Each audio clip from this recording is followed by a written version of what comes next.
बघा मित्रांनो आपण आता तलावामध्ये आलेलो आहे. कावडी आहे तिकडे पायघ्या घाट आहे पाण्यासाठी आणि आता आपल्या तिकावर बघा आता पाणी तिकडून आता महादेवाला जायचं आपल्याला डोंगरावरती धार काढण्यासाठी आणि आपले कावडे गावात पुढे ग्रुप मालिक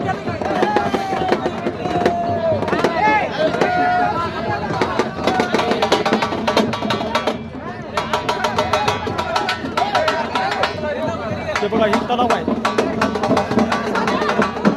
छत्रपती शिवाजी राजे यांच्या आजोबांनी बांधला मारुती राजे यांनी बांधलेला तलाव आहे. शिखर शिंगणापूरचा तलाव आहे.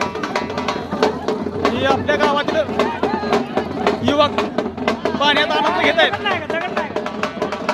पाण्यामध्ये आनंद घेत आहेत.